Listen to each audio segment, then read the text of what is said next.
It's such a shame that we continue to live as grown-up adults with such questions: who loves me? Who respects me? Who cares for me? Who understands me? When, for all that you have consumed of the world, the only way you should be living your life is, whom else can I love? How else can I love? How can I expand the circumference of my love? How can I be there for the world? What else I can do? What more can I do? For who all can I do? In fact, the only way to come out of this feeling of deprivation of love is to love more people. Again, it's the truth. Starvation for love does not cease by receiving love. Starvation for love ceases only by giving love. If any one of you here is starved for love, it is not because enough people do not love you. It is because you are not loving enough people.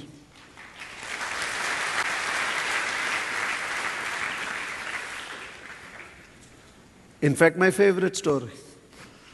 Doesn't matter how many times I say, it transforms something within me. Samuel, a very devoted Christian, but somehow used to always believe, I have to take care of people rather than just taking care of the church. So let me there for people. And he used to take the time and serve people in all the ways he could.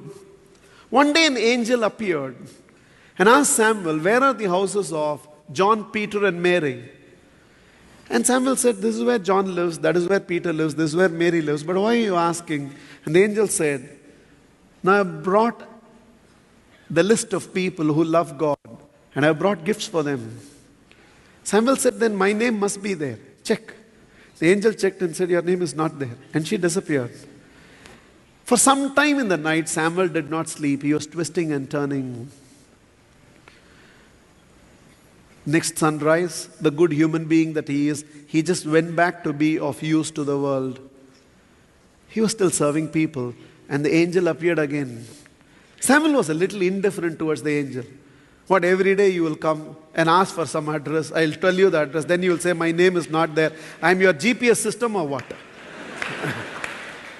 So he just continued to do what he was doing. And it seems the angel told Samuel, Samuel, yesterday I brought a book which had the list of all the people who love God.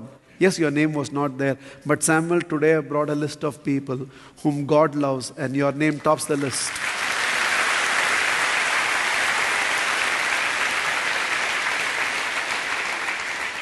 Sometimes we all live our life as if God has to be taken care.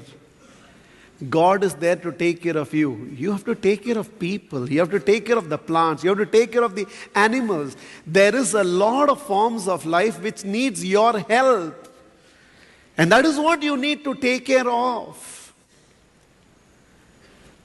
You express your love for the Creator by loving the creation. Be there for people. Start with your home. I know some of us are all great social workers. The moment we talk about it, we feel, I have to go to an old age home. First go home and there are old people in home. Start there. Immediately old age home. Where are your parents? Oh, they've gone to the slum to take care of all those poor children. What are those mothers doing? They come to bungalows to take care of these children.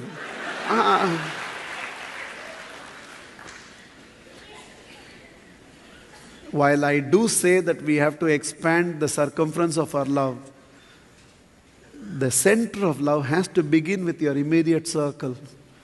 In all that social service that you want to do and be for the world, I think there are aged people in the house who are endlessly waiting. Maybe now you will come out of Facebook and look at their face. Maybe now you talk to them.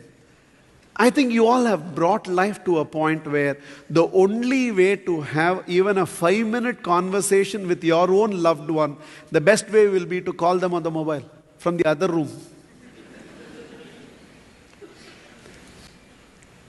expand the definition of abundance and expand the definition of love. Stop consuming the world for your love and start being a source of love. Be there for everybody.